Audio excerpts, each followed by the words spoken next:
ইহুদি ছেলেটা মুমূর্ষ, জান জান যায় যায় ভাব, বিছানায় পড়ে আছে, তার বাবা দাঁড়ানো।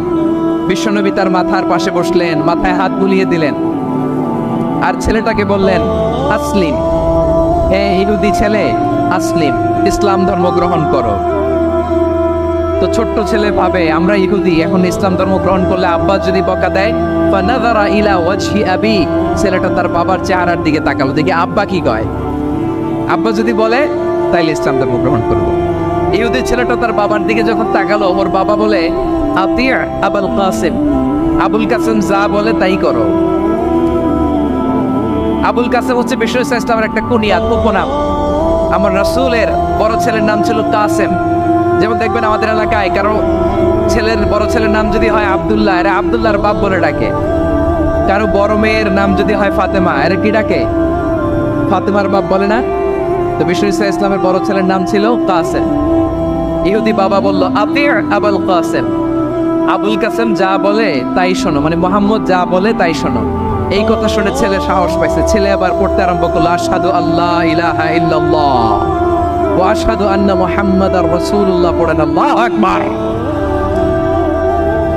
বিশ্বনবীর আহ্বান শুনে ওই আহ্বানে সাড়া দিয়ে ইহুদি ছেলে শাহাদা পড়ে মুসলমান হয়ে গেল। তার হৃদয়টার ইমানের নূর দিয়ে আলোকিত করে দিল কে?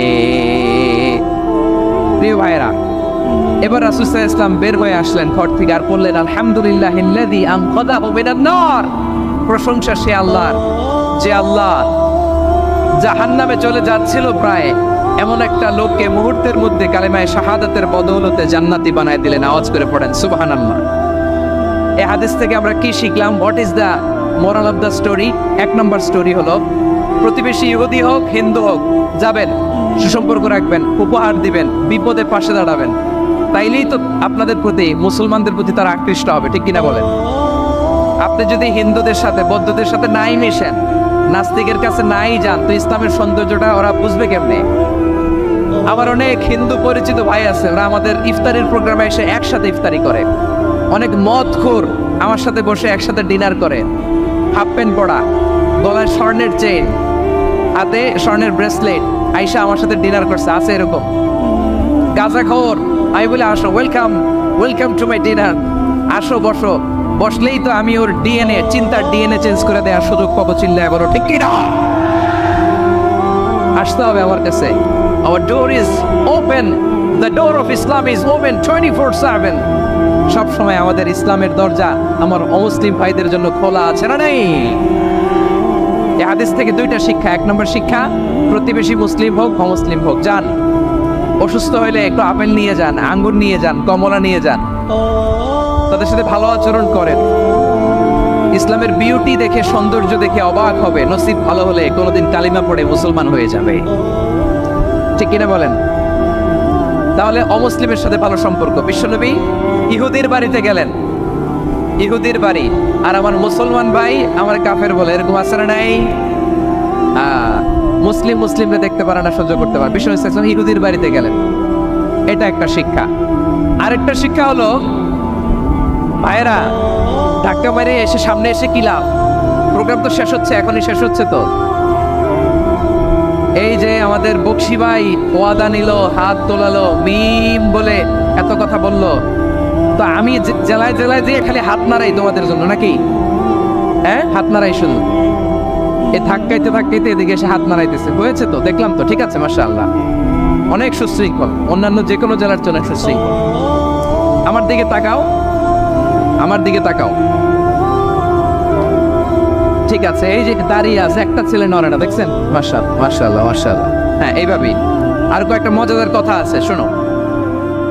এই হাদিস থেকে আমাদের শিক্ষা হলো, আমার প্রতিবেশী যেই ধর্মের হোক আমি সম্পর্ক রাখবো। অসুস্থ হলে যাব, কি বলেন ভাইরা? যাবেন না? যাবেন না আপনারা?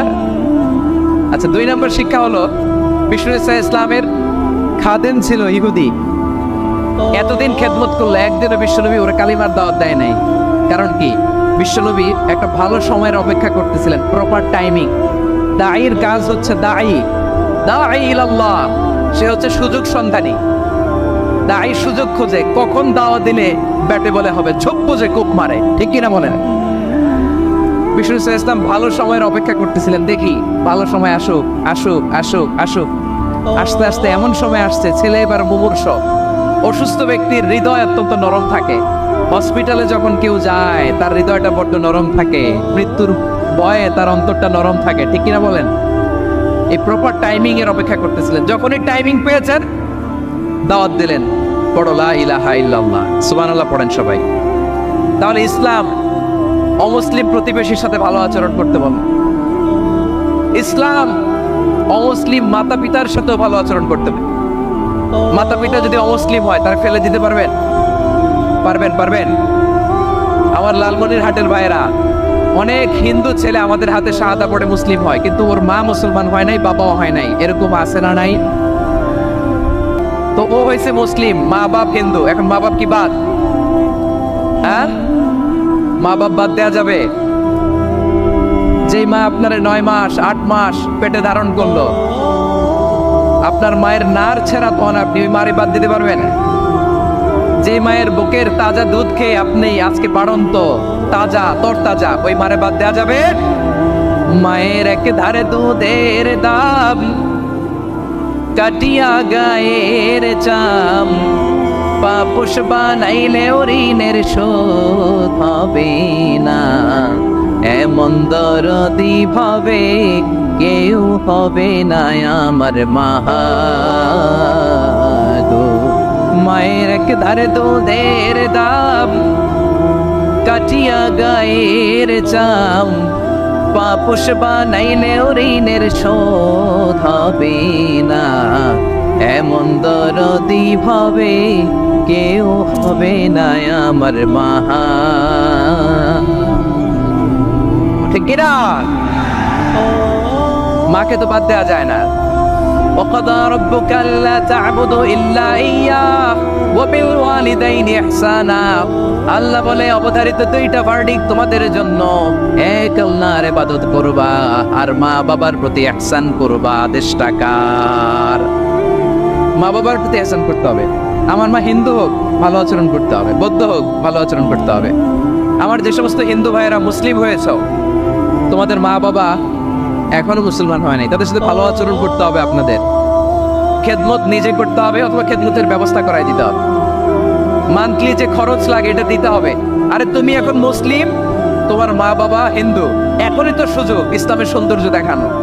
এখন মা বাবা যদি দেখে আরে এটা হিন্দু থাকতে তো বদমাইশ ছিল, বেয়াদব ছিল, কি এমন ধর্ম সে গ্রহণ করলো যেটা গ্রহণের সাথে সাথে সে পাল্টে গেল? কি এমন ধর্ম সে গ্রহণ করেছে যেটা তার জীবনকে আলোকিত করে দিয়েছে? নসিব ভালো হইলে তারাও কালিমা পড়ে মুসলমান হয়ে যাবে। বিষ্ণু ইসলামের স্ত্রীর নাম ছিল আয়েশা রাদিয়াল্লাহু তাআলা আনহা, আবু বকর রাদিয়াল্লাহু তাআলা আনহুর মেয়ে। আবু বকর রাদিয়াল্লাহু তাআলা আনহুর আরেক মেয়ের নাম হচ্ছে আসমা। কি নাম?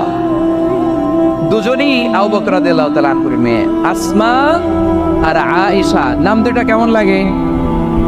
আসমা নামটা কেমন লাগে? আয়েশা নামটা কেমন লাগে? সবার ভালো লাগে নাই? নাম দুটো আপনাদের ভালো লাগে?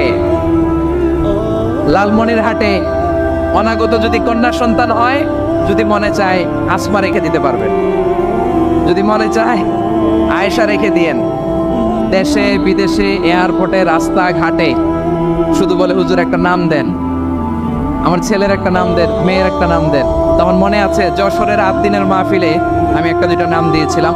আজকে লালমনিরহাটের এই প্রোগ্রামে কন্যা সন্তান যদি হয় দুটা নাম দিলাম, আসমা কিংবা আয়েশা। ইনশাআল্লাহ পড়েন। দুজন বোন, এক মায়ের নাম, বাবা এক মা দুইজন। আয়েশা রাদিয়াল্লাহু তাআলা আনহার মায়ের নাম উম্মে রুমান, আর আসমা রাদিয়াল্লাহু তাআলা আনহার মায়ের নাম কুতাইলা বিনতে আব্দুল উজ্জা। আবু বকর রাদিয়াল্লাহু তাআলা আনহু 4টা বিয়ে করেছিলেন। তো একই ঘটনা ঘটেছে এই ফ্যামিলিতে। আসমা ইসলাম ধর্ম গ্রহণ করে মুসলিমা, কিন্তু তার মা কুতাইলা মুশরিকা। আই রিপিট, বোঝার জন্য আমি আবারও বলি, আসমা রাদিয়াল্লাহু তাআলা আনহা মুসলিমা, আর আসমার মা কুতাইলা, আওয়াজ করে বুঝে থাকলে বলেন, আসমার মা মুশরিকা। তার মানে মেয়ে মুসলিম, মা অমুসলিম, বেজাল আছে না নাই? কিন্তু কুতাইলা আর ধৈর্য ধারণ করতে পারে না। নার ছেড়া ধন, কলিজার টুকরা সন্তান আসমারে দেখতে বড্ড মন চায়। সাইয়েদানা আসমা রাদিয়াল্লাহু তাআলা আনহা মক্কা থেকে হিজরত করে মদিনায় চলে গেলেন। হুদাইবিয়ার পর যখন মক্কা মদিনার ট্রাফিক স্বাভাবিক হলো, মক্কার লোক মদিনায় যায়, মদিনার লোক মক্কায় আসে। কুচাইলা কলিজার টুকরা সন্তান আসমারে দেখার জন্য কিছু উপহার নিয়ে বিশাল মরুপথ পাড়ি দিয়ে মক্কা থেকে মদিনায় যায়। সুবহানাল্লাহ বলেন। এখন মা আসছে মেয়ের সাথে দেখা করতে, মেয়ে তো আর দেখা দেয় না। মেয়ে ভাবছে আমার মা তো মুশরিকা, অপবিত্রা, তার সাথে কি দেখা দেয়া যাবে? বিশ্ব নবীর দরবারে চলে গেলেন। সুবহানাল্লাহ বলেন। কি সৌভাগ্যবান ছিল তারা, মাসলা জানার দরকার হলেই নবীর দরবারে চলে যেত। ঘরে বউয়ের সাথে ঝগড়া হলে নবীর দরবারে চলে যেত।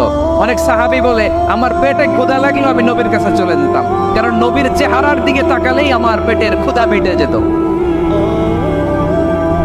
সাইয়েদানা আসমা রাদিয়াল্লাহু তাআলা আনহা বিশ্ব নবীর কাছে চলে গেলেন, যে বললেন ইয়া রাসূলুল্লাহ হে ইয়া হাবিবাল্লাহ ইন্না উম্মি কাদিমাতুন ইলাইয়া ওয়া হিয়া রাগিবা।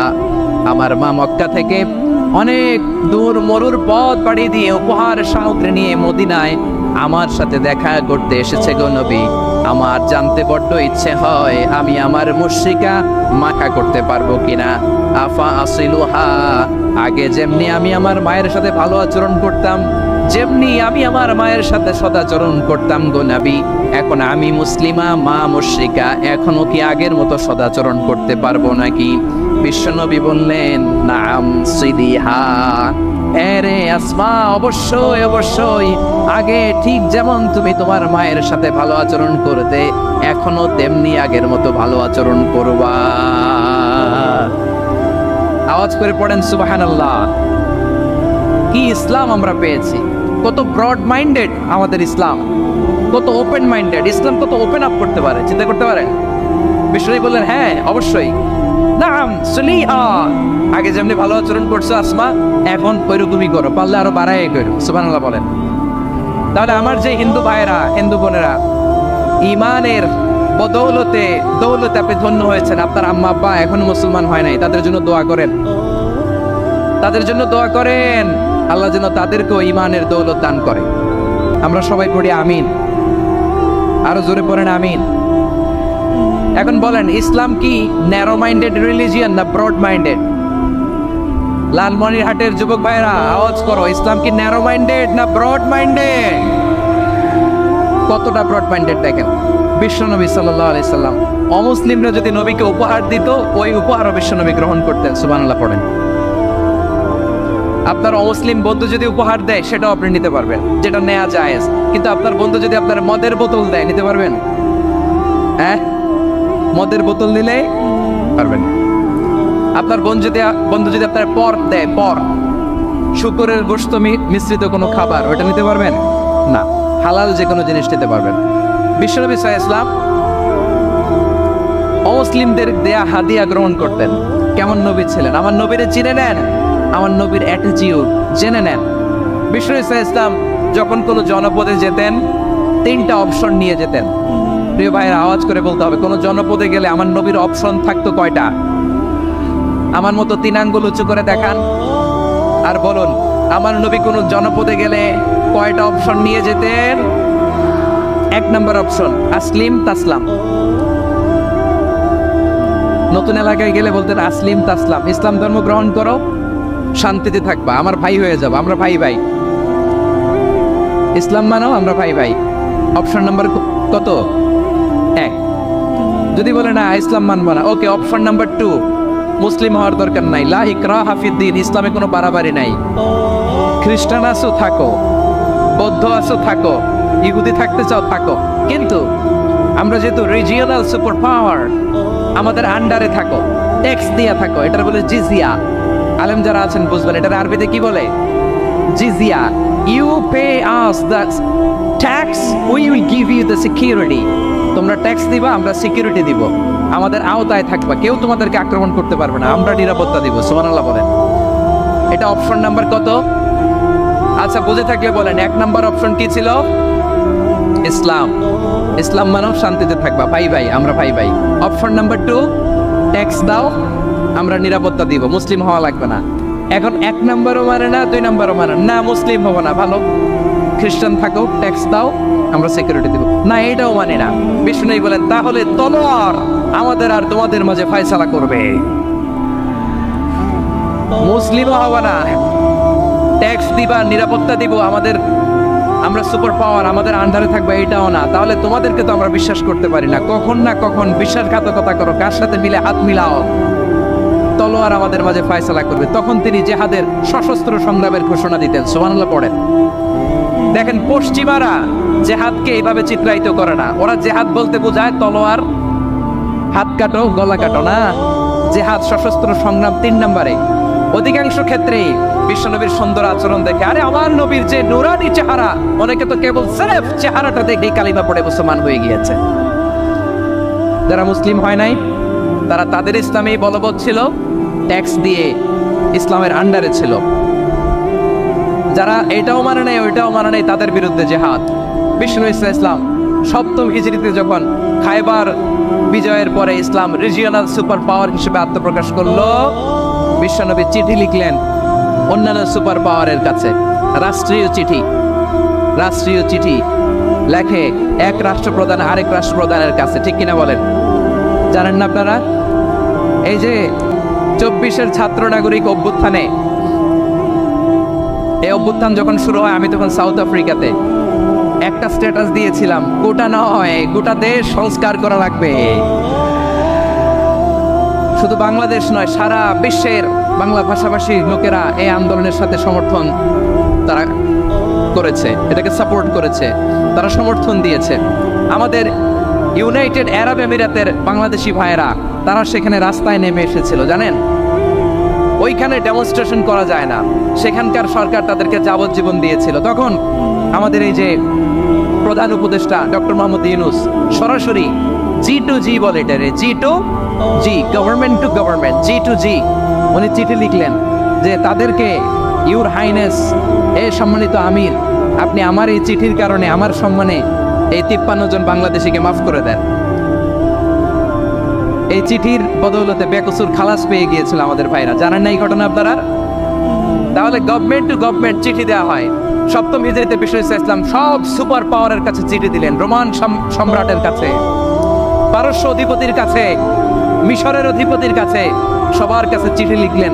চিঠির ভাষা ছিল এরকম, মিন মুহাম্মাদিন রাসূলিল্লাহ ইলা মুকাওকিস আযীমিল কিবত, মুহাম্মদ রাসূলুল্লাহর পক্ষ থেকে মিশরের বাদশার কাছে, আসলিম তাসলাম, ইসলাম মানে শান্তিতে থাকবা, সালামুন আলা মান ইত্তাবাআল হুদা, শান্তি তার জন্য যে হেদায়েতের অনুসরণ করে। সুবহানাল্লাহ পড়েন। তো এই চিঠি অনেকে ভালোভাবে রিসিভ করেছে, অনেকে এই চিঠি পাওয়ার পরে নবীর কাছে আবার ইন রিটার্ন উপহার পাঠিয়েছে। কি পাঠিয়েছে? উপহার। মিশরের বাদশা মুকাওকিস তিনি বিশ্বনবীকে বিশাল এক উপহারের ডালি পাঠিয়েছেন।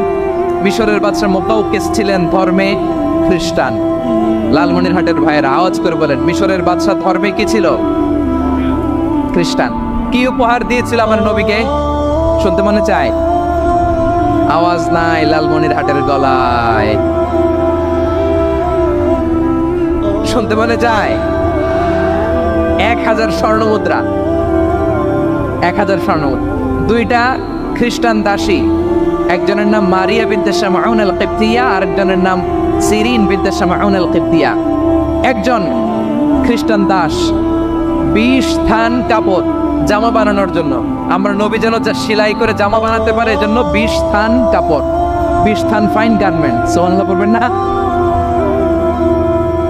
এরপরে একটা গাধা যেটার নাম ছিল রোফাইর, আর একটা খচ্চর, এটার নাম ছিল দুলদুল। খচ্চর চিনেন? গাধা আর ঘোড়ার ক্রসিং এ যে প্রাণীটা দুনিয়াতে আসে ওটার খচ্চর বলে। তো এই যে সুপার পাওয়ার খ্রিস্টান বাদশার কাছে নবী চিঠি লিখলেন, ওই খ্রিস্টান বাদশা আমার নবীকে উপহার দিল। বিশ্বনবী এই উপহারগুলো সানন্দে গ্রহণ করেছে। সুবহানাল্লাহ পড়বেন না? তাহলে অমুসলিম কেউ যদি আপনাকে উপহার দেয়, হালাল উপহার হলে আপনি গ্রহণ করতে পারবেন। অনুরূপভাবে পারস্যের বাদশা, রোম সম্রাট বিশ্বনবীকে উপহার পাঠিয়েছেন, আমার নবী সবগুলো উপহার গিফট গ্রহণ করেছেন। সুবহানাল্লাহ বলেন। তাহলে প্রিয় লালমনিরহাট, আওয়াজ করে বলুন, ইসলাম কি ন্যারো মাইন্ডেড রিলিজিয়ন না ব্রড মাইন্ডেড?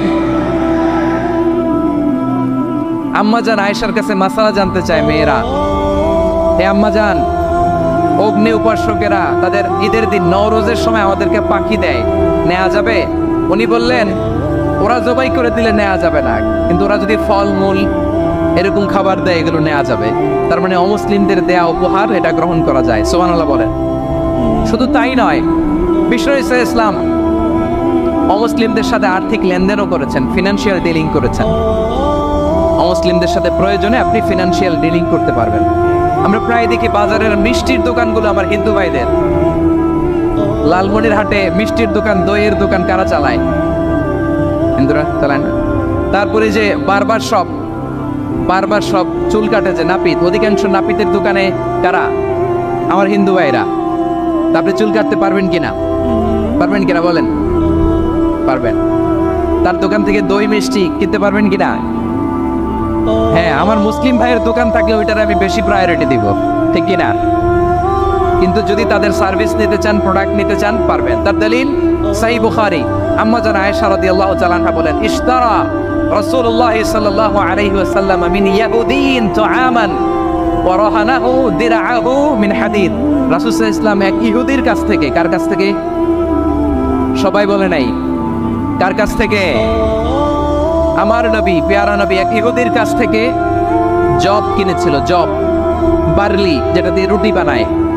ওই জবের দাম দেওয়ার টাকা পয়সা নবীর কাছে ছিল না। ফলে নবী ওনার একটা পোশাককে মর্গেজ রেখেছিলেন, মর্গেজ, বন্ধক, যে এখন এটার দাম দিতে পারবো না, কয়েক কেজি বার্লি নিয়ে যাই আর বন্ধক হিসেবে আমার জামাটা রেখে গেলাম, যেদিন দাম দিব ওই দিন জামাটা ছুটায় নিয়ে যাও।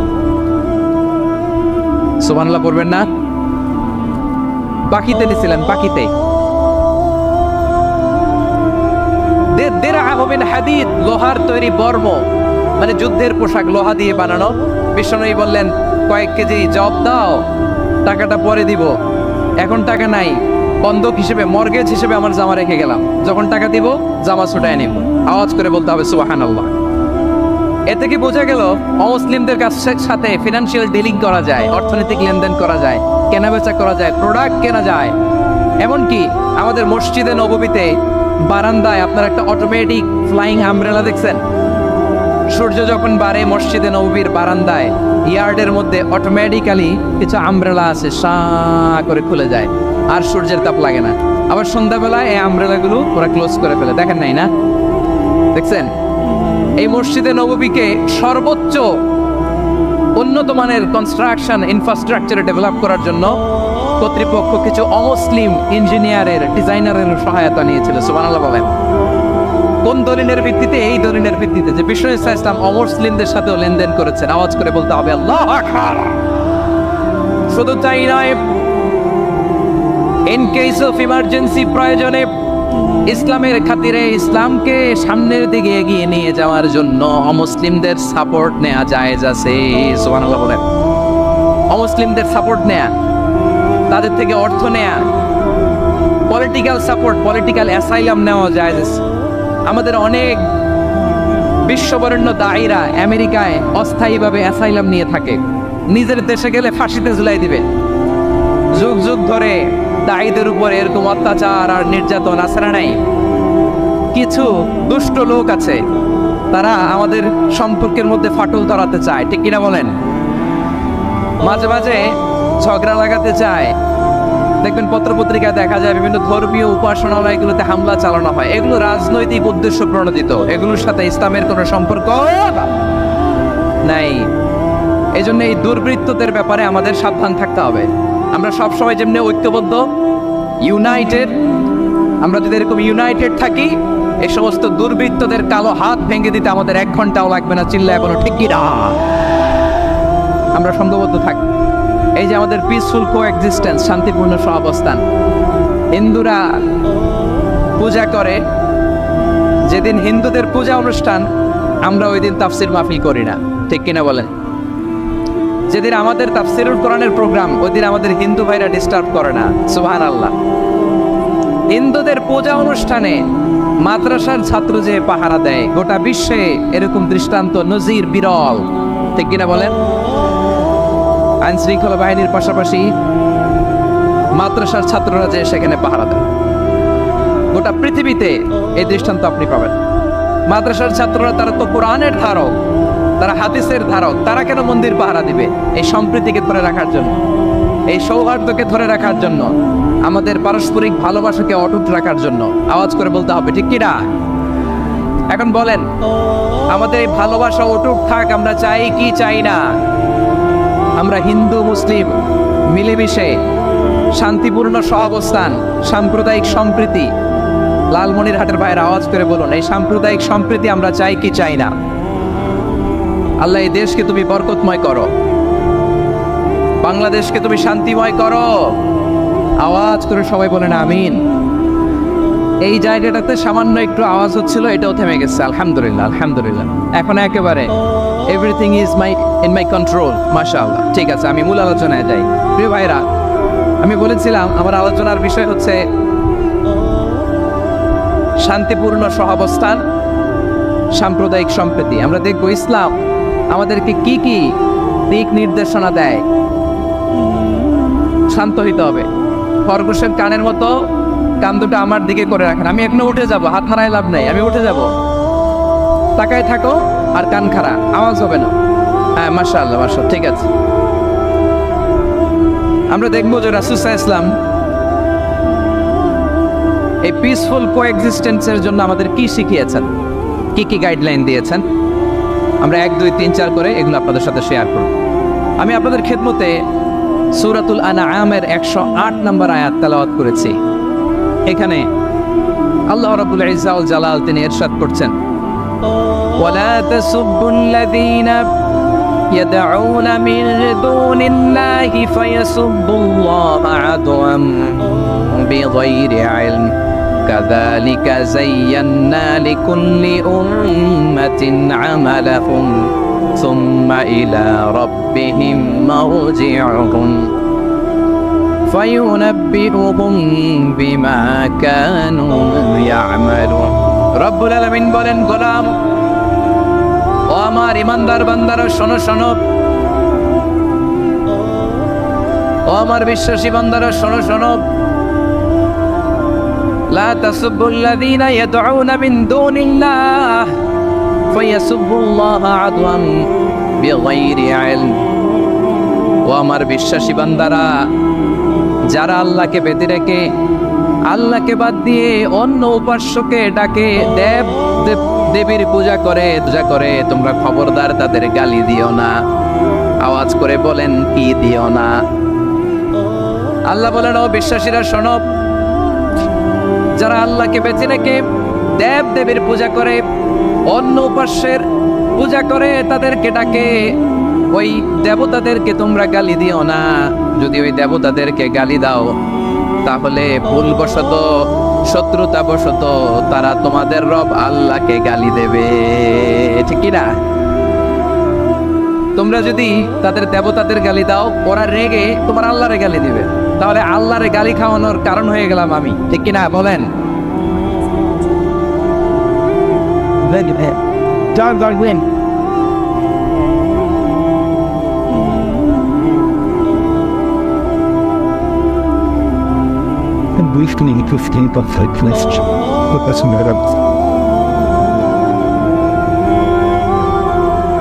সম্মানিত ভাইরা, এত বিশাল প্রোগ্রাম, মাইকের একটা সেটআপ থাকে, তারগুলো অনেক সময় নড়ে যায়, ধাক্কা ধাক্কিতে ডিসপ্লেস হয়, একটু ঝামেলা হবে।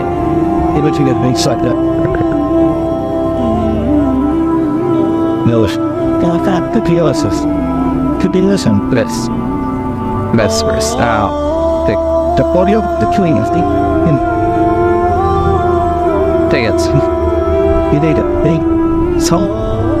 একটু একটু সমস্যা হবে মাঝে মাঝে। আপনারা শান্ত থাকলে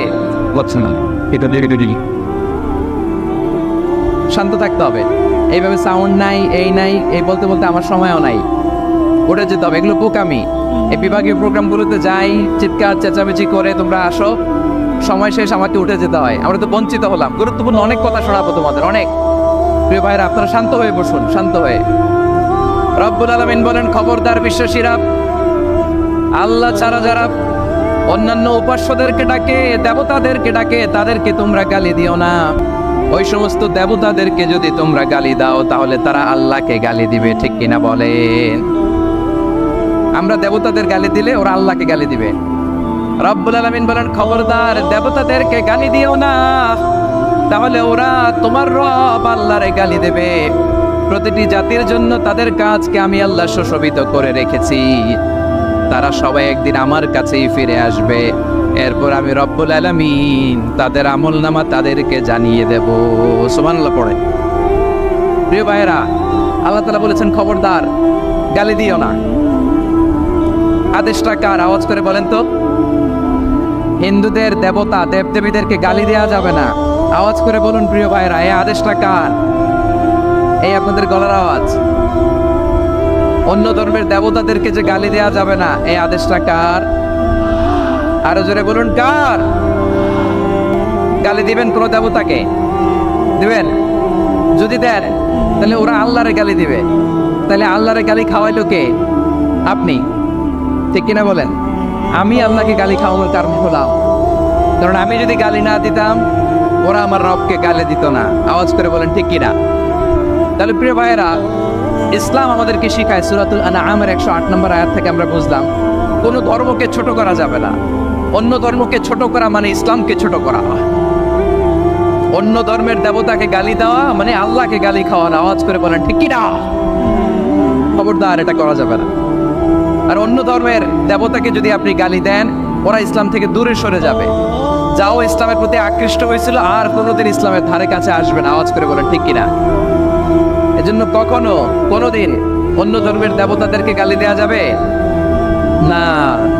অন্য ধর্মের কোনো দেবতাদেরকে আমরা গালি দিব না, গালি দিব না, বরং ইসলামের beauty, the beauty of Islam, ইসলামের সৌন্দর্যকে আমরা তুলে ধরব।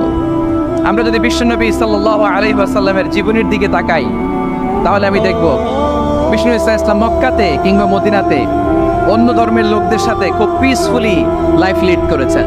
হোক মুশরিক, হোক খ্রিস্টান, হোক ইহুদি, বিশ্বনবী সবার সাথে মিলেমিশে ছিলেন। আলহামদুলিল্লাহ বলেন। ইসলাম হচ্ছে পিসফুল রিলিজিয়ান। অন্য ধর্মের প্রতি সহনশীলতার সবক ইসলাম আমাদেরকে দেয়। কিন্তু প্রতিটি মুসলিমের এটা মনে রাখতে হবে, আল্লাহর কাছে পছন্দনীয় গ্রহণযোগ্য ধর্ম, জীবনাদর্শ একটি, সেটা হচ্ছে ইসলাম। আওয়াজ করে বলেন সেটা কি? লালমনিরহাটের ভাইয়েরা আওয়াজ করে বলুন, আল্লাহর কাছে মনোনীত ধর্ম একটি, সেটা কি? এজন্য রব্বুল আলামিন বলেন, ইন্নাদ-দীনা ইনদাল্লাহিল ইসলাম, আল্লাহর কাছে মনোনীত গ্রহণযোগ্য অ্যাকসেপ্টেড ধর্ম মতাদর্শ একটা, সেটা হলো ইসলাম। ইসলাম ছাড়া অন্য কোনো ধর্ম যদি কেউ তালাশ করে তার ওই ধর্ম আল্লাহ গ্রহণ করবে না।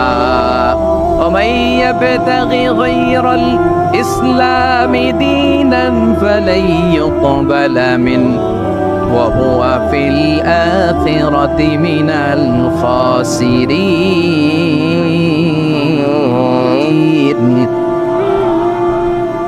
Whoever seek anything except Islam, that won't be accepted from him, and he will be loser in the day of judgment. কিয়ামতের দিন ইসলাম ছাড়া কেউ যদি অন্য কোনো ধর্ম তালাশ করেছে দুনিয়াতে, তার এই মতাদর্শ গ্রহণ করা হবে না, and he will be loser, সে হবে লুজার, ক্ষতিগ্রস্ত, হাই হাই কোম্পানির ম্যানেজার।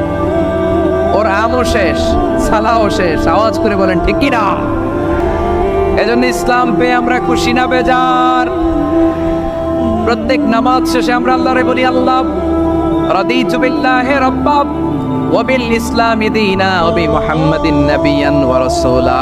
ও আল্লাহ, তোমারে রব হিসেবে পেয়ে আমরা খুশি। ও আল্লাহ, ইসলামকে ধর্ম হিসেবে পেয়ে আমরা খুশি। বিশ্বনবীকে আমাদের রাসূল পেয়ে আমরা খুশি। ঠিক কিনা বলেন? ইসলাম ছাড়া অন্য কোনো ধর্ম আমরা গ্রহণ করব না। ঠিক কিনা বলেন? আল্লাহর কাছে অ্যাকসেপ্টেড রিলিজিয়ান একটা, সেটা ইসলাম। তো বিশ্বনবী সাল্লাল্লাহু আলাইহি ওয়াসাল্লাম মক্কাতে কিংবা মদিনাতে খুব পিসফুলি এক্সিস্ট করেছেন, যে কোনো ধর্মের সাথে মিলেমিশে চলেছেন। তার প্রমাণ আমরা যদি রাসূল সাল্লাল্লাহু আলাইহি ওয়াসাল্লামের বায়োগ্রাফির দিকে তাকাই তাহলে দেখব তিনি মুশরিকদের সাথে পিস ট্রিটি করে আবার বিষ্ণু বললেন লা তুসাদ্দুর রিহাল ইল্লা ইলা সালাসাতি মাসাজিদা, এই দুনিয়ার বুকে 3টা মসজিদের দিকে শুধু বিশেষ সওয়াবের উদ্দেশ্যে ভ্রমণ করা যায়। এই 3টা মসজিদ ছাড়া বিশেষ সওয়াবের উদ্দেশ্যে পৃথিবীর কোনো মসজিদে ভ্রমণ করা যাবে। আপনি ডিজাইন দেখতে যাইতে পারবেন। এই যে বললেন যে কি একটা হইছে 200 কত গম্বুজ, 201 গম্বুজ সুন্দর একটা বানাইছে, দেখতে যাই, যাওয়া যাবে। নামাজ পড়তে মনে চায় ওইটাই যাওয়া যাবে, কিন্তু ওইখানে বেশি সওয়াব হবে, এই নিয়তে যাওয়া যাবে। You cannot say it any journey expecting special virtue except 3 mosques, the Mosque of Haram, the Mosque al-Nabawi, the Masjid al-Aqsa, ঠিক কি না? এই 3টা মসজিদ ছাড়া বিশেষ সওয়াবের নিয়তে পৃথিবীর কোনো মসজিদে ভ্রমণ করা যায় না, তবে দেখতে যাওয়া যায়। এটার আর্কিটেকচারাল ডিজাইন দেখার জন্য, এটার ক্যালিওগ্রাফিক্যাল ডিজাইন, এটার ইকোসিস্টেম, এটা কেমন করে করেছে, কতটুকু জায়গা, ডিজাইনটা কেমন, এটা দেখার জন্য যেতে পারবেন। কিন্তু এই 201 গম্বুজে নামাজ পড়লে সওয়াব 3 গুণ হবে, এরকম ধারণা করা যাবে? বাইতুল মুকাররমে পড়লে এত গুণ সওয়াব, এই ধারণা করা যাবে?